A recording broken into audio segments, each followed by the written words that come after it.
السلام علیکم، میں سمیع ابراہیم ہوں اور آپ دیکھ رہے ہیں ہمارا یوٹیوب اور فیس بک چینل۔ یہ جو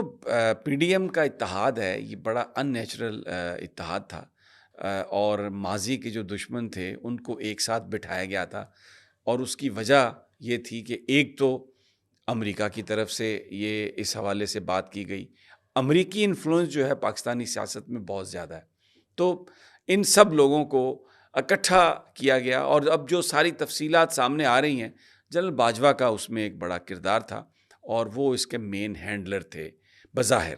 اور اس لیے ان تمام لوگوں کو اکٹھا کیا گیا۔ اور یہ لوگ اس لیے اکٹھے ہوئے کہ اگر پاکستان کی اسٹیبلشمنٹ اور امریکن اسٹیبلشمنٹ مل کر ایک حکومت بنانے کا کہہ رہی ہے، تو زرداری، شہباز اور نواز کے لیے اور مولانا فضل الرحمان کے لیے پھر کوئی مشکل نہیں تھی اس میں شرکت کرنا، کیونکہ ان کے نزدیک پاکستان میں حکمران بننے کے لیے واشنگٹن اور پنڈی کی آشیرواد جو ہے وہ بہت ضروری ہے۔ تو یہ ایک اتحاد بنا اور انہوں نے گورنمنٹ کی، اور اس کے باوجود کہ عمران خان نے اتنے بڑے بڑے جلسے کیے اور سیاسی طور پر یہ ثابت کیا کہ پاکستان میں جو واحد پاپولر جماعت ہے وہ پی ٹی آئی ہے، لیکن کیونکہ اسٹیبلشمنٹ ان کے ساتھ نہیں تھی، اور جو ہمارے اراکین اسمبلی ہیں، چھوٹی پارٹیاں ہیں، ان کو یہ پتہ ہے کہ جب تک اسٹیبلشمنٹ اس حکومت کے خلاف نہیں ہوگی، یہ نہیں گرے گی، تو وہ ان کے ساتھ جمے رہے۔ لیکن اب آج جو میں آپ کے ساتھ انفارمیشن شیئر کر رہا ہوں، ان جماعتوں کے اندر بھی خاص طور پر مسلم لیگ نون اور پیپلز پارٹی کے اندر بہت بڑی رائیولری ہے، اور وہ رائیولری کس بات پر ہے کہ امریکہ کے زیادہ سے زیادہ قریب ہونا چاہیے۔ اسی لیے آصف علی زرداری نے بلاول بھٹو کے لیے وزارت خارجہ مانگی، اور اس میں جو پھر منسٹر بھی جو بنائے گئے، جس کو ہم اسٹیٹ منسٹر کہتے ہیں، وہ بھی ہینا ربانی کھر کو، یعنی اس میں مکمل طور پر پاکستان پیپلز پارٹی کی اجارہ کوشش کی۔ شہباز شریف صاحب نے بیچ میں طارق فاطمی کو ڈالنے کی، ان کو اپنا اسپیشل انوائے بھی بنایا، ان کو امریکہ بھی بھیجا، امریکن سفیر سے بھی میل ملاقاتیں ہوئیں، لیکن پیپلز پارٹی نے، بلاول بھٹو نے طارق فاطمی صاحب کو پہلے تو نہیں گھسنے دیا، لیکن اب ان کو باقاعدہ ایڈوائزر بالآخر شہباز شریف صاحب بنوانے میں کامیاب ہو گئے، لیکن اب تو حکومت کے جانے کے دنوں میں ہے۔ اب یہ دونوں کتنی کوشش کر رہے ہیں امریکہ کو خوش کرنے کے لیے اور ایک دوسرے کو نیچا دکھانے کے لیے، اپنی جو ایک پولیٹیکل بلیک میلنگ ہوتی ہے اس کی حیثیت بنانے کے لیے، اس کو منوانے کے لیے۔ اس سے میں آپ کو تھوڑا سا اندازہ ہوگا کہ بلاول بھٹو نے اب پھر، جبکہ ان کو پتہ ہے کہ یہ گورنمنٹ جانے والی ہے، عمران خان اسمبلیوں کو توڑنے والے تھے جب تو وہ امریکہ چلے گئے، بڑی کوشش انہوں نے کی ہے، اور وہاں پر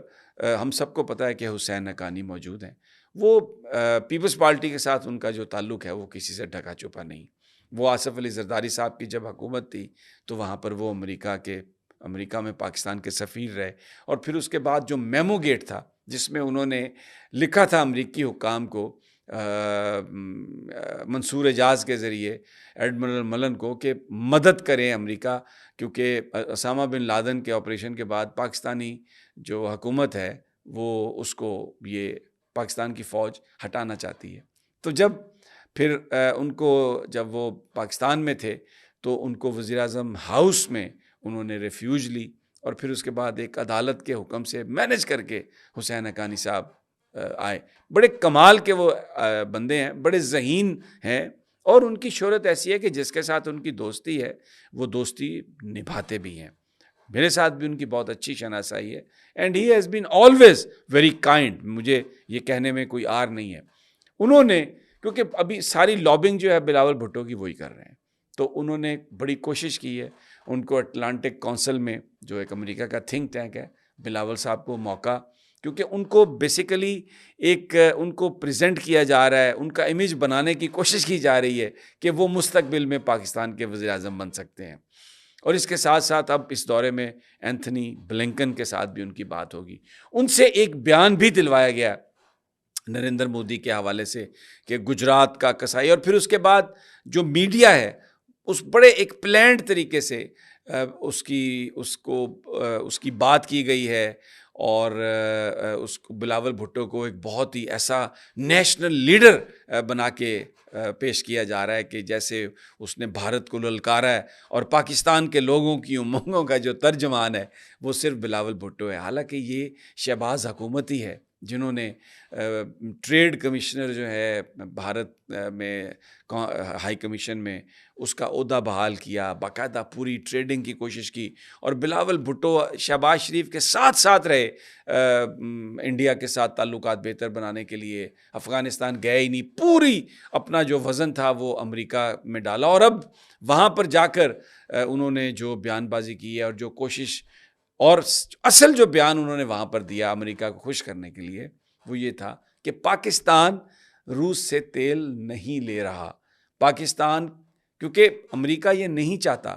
کہ روس سے کوئی بھی ملک تیل خریدے۔ پرنس محمد بن سلمان سے بھی امریکہ کی جو ناچاکی ہے، اور جس میں پرنس نے چیلنج کیا امریکہ کو، وہ یہی تھا رشیا سے سستا تیل، کہ جی اوپیک ممالک اپنی تیل کی پروڈکشن بڑھائیں تاکہ قیمتیں کم ہوں، رشیا کو کاؤنٹر کیا جا سکے۔ لیکن محمد بن سلمان نے اس سے انکار کیا، اور پھر اس کے بعد چائنا سے بھی انہوں نے تعلق بنایا جو آپ کے سامنے ہے۔ اب وہاں پر جا کے انہوں نے امریکہ کو خوش کرنے کے لیے کہ میں ہی آپ کے مفادات کا علمبردار ہوں گا، اور مجھ سے لائل آپ کو کوئی پولیٹیشین نہیں مل سکتا، کہ جناب ہم روس سے تیل نہیں لے رہے، ہم اپنی انرجی ضروریات روس سے پوری نہیں کر رہے۔ وہاں پر یہ خوش کرنے کی کوشش کی گئی تاکہ بلنکن سے بھی ملاقات ہو سکے، اور بھی جو کچھ کرنا چاہتے ہیں۔ لیکن ادھر جو میں نے آپ کو بتایا، نون لیگ بھی اس سے پوری طرح باخبر ہے۔ یہ ایک بظاہر منافقت ایک دوسرے کے ساتھ ہے، یہ جو اتحاد ہے ان کا آپس میں ایک دوسرے کے ساتھ، یہ منافقت پر مبنی ہے۔ مصدق ملک جو ایڈوائزر ہیں ان کے جناب شہباز شریف صاحب کے، انہوں نے فوری طور پر یہ بیان داغ دیا کہ جناب ہم روس سے تیل لے رہے ہیں اپنی بلیک میلنگ بڑھانے کے لیے، تاکہ امریکہ صرف بلاول بھٹو کی طرف متوجہ نہ ہو، ہماری طرف بھی دیکھے۔ اور یہ کہہ دیا، پھر اس کے ساتھ پورا ایک وہ بنا کے پیش کر دیا کہ 8 آئل ایجنسیز ہیں تیل دینے والی، تو پاکستان کی جو ریفائنریز ہیں ان میں رشیا کا تیل پروسیس ہو سکتا ہے، ہم 30% اور 50% سستا تیل خریدیں گے اور ہم پاکستان کو لائیں گے۔ پہلے تو یہ کہا، پھر اس کے بعد جب پریشر پڑا کہ یار یہ تو بات ایسی ہے، تو پھر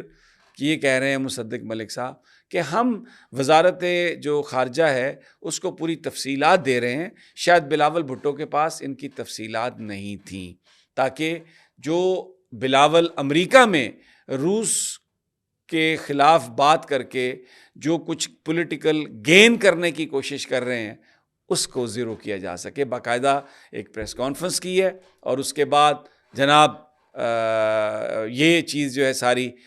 بلاول بھٹو کے ساتھ جی انہوں نے کہا کہ ہم شیئر کر رہے ہیں۔ تو یہ ایک دوسرے کے ساتھ بیٹھے ہیں، ایک دوسرے پر وار کر رہے ہیں، ایک دوسرے کے ساتھ منافقت، اور اس وقت ان کی کوئی ترجیحات نہیں ہے۔ پاکستانی لوگ یہ اقتدار میں بھی اس لیے چمٹے ہوئے ہیں، یہ سمجھتے ہیں کہ بس الیکشن کمیشن کے ذریعے یہ مینیپولیٹ کر لیں گے۔ امریکہ اگر خوش ہے، اور امریکہ عمران خان کو نہیں آنے دے گا، اس لیے کہ امریکہ نے کہہ دیا، عمران خان نے کہہ دیا تھا ایبسلیوٹلی ناٹ، اور پاکستان کی جو اسٹیبلشمنٹ ہے وہ بالکل امریکہ کے ساتھ ہے، اور کسی طرح سے بھی عمران نہیں آئے گا، تو ہمیں واشنگٹن کے ساتھ تعلقات بہتر بنانے چاہیے۔ پھر وہ پاکستانی فوج کو کہیں گے، اور پھر اس کے بعد